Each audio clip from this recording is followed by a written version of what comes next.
welcome back to my channel. Welcome back to another video. It's going to be a recent read, so 10 more books in my catch-up. After this one, I have already 3 more stacks of 10 because I've been getting caught up. I got like 80 behind from my funk when I wasn't reviewing much. The third in the Cat Mage Chronicles, Darkness Triumphant by Meryl Yourish, and the author had sent me this whole series. And by the time I got to this third book, I could tell it was going to become one of my favorite series. The books kept being this good. And the twist in here with what the main villain acquires, plus the twist with Andy's bully and nemesis, never saw it coming. The dreams and memories Andy is having and what they mean is also another intriguing puzzle piece to go along with so many in this one. Razor has captured my heart by this book as well. He is so tough, but the absolute best. I love the part of the story that involves the veterinarian. That man is the best. And I love how even that little piece of the story develops over time too. Also how all Andy has been through since meeting Golden Eyes has decided what he wants for his future. There's a sad part in here, but it wasn't with a main character and it wasn't that bad for me, which says a lot. Dogs are mentioned dying, but you don't get to know them as characters, if that makes sense. They belong to the villain and are controlled by him. And the way they're written, I don't even think of them as dogs of our world, just evil characters. And when they do die in battle, it isn't described really either, just mentioned. And I think that also helps me a lot. This ending made me automatically dive into the next. And I also fell head over heels for Methuselah? Methuselah? I'm not saying that right. And Harry.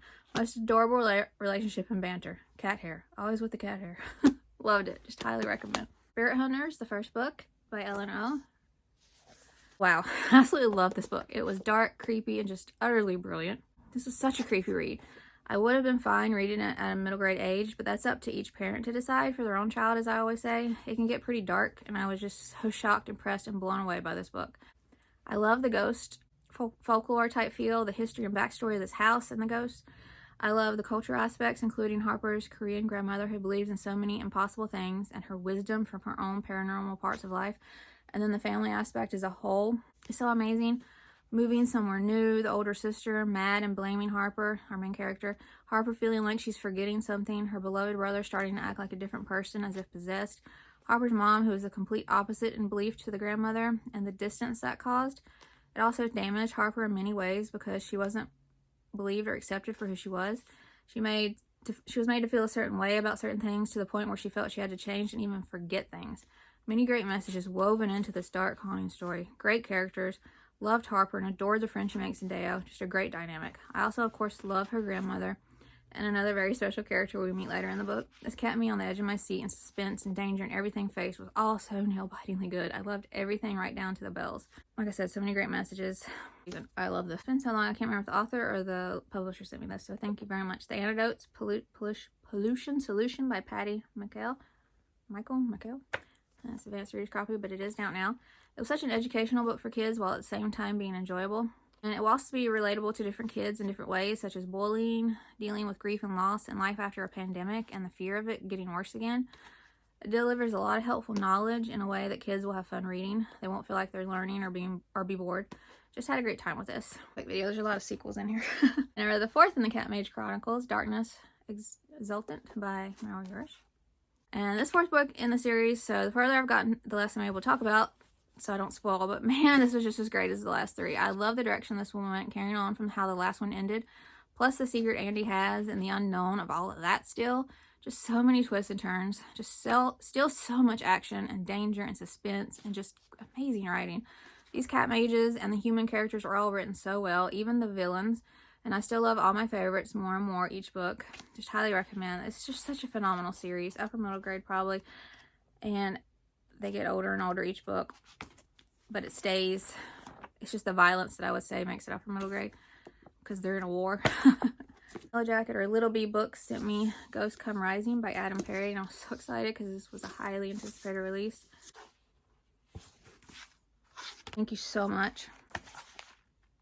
This is such an intricate, gripping, emotional, and just overall hauntingly beautiful story, and I absolutely loved it. The story involves something I've heard of before and been very fascinated by, as I love history so much, and that people figured out how to make it look like a ghost was showing in a photograph, right at the beginning of photography, I think. And the depths and lengths our hearts will go to when we're trying to deal with grief and a major loss. Was it a comfort to these people truly, or the worst type of humanity preying on the heartbroken to make money off their pain? And my opinion lies with both choices, really. There's so much loss, heartbreak, grief, denial, and mourn here, but there's also hope, faith in something more, and holding on to whatever you believe is true and right. And this story is just like an onion with many layers. Such great story building, and it might make you teary-eyed.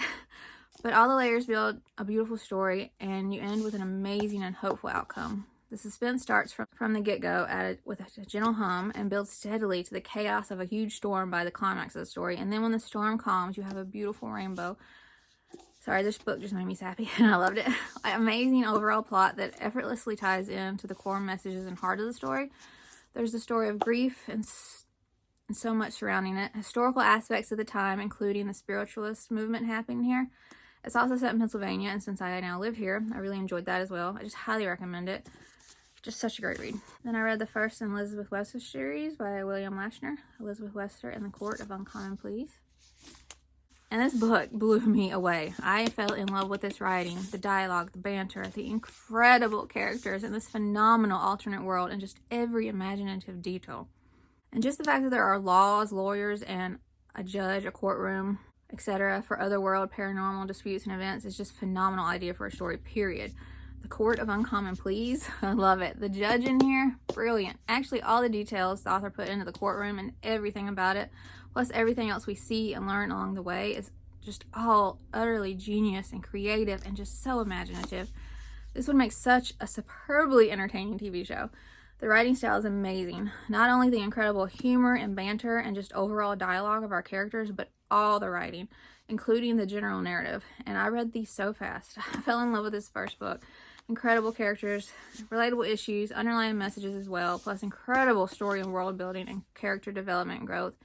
These kids make the best team, and I love the pace of everything. All the family secrets, the spooky goodness, and Elizabeth is just my kind of girl. I loved her. And Barnabas, not only is he such an intriguing character with a fascinating backstory, but he has my whole heart. I just love him. Highly recommend. I read the second book in the Barrett Hunters series, The Island of Monsters by Ellen O.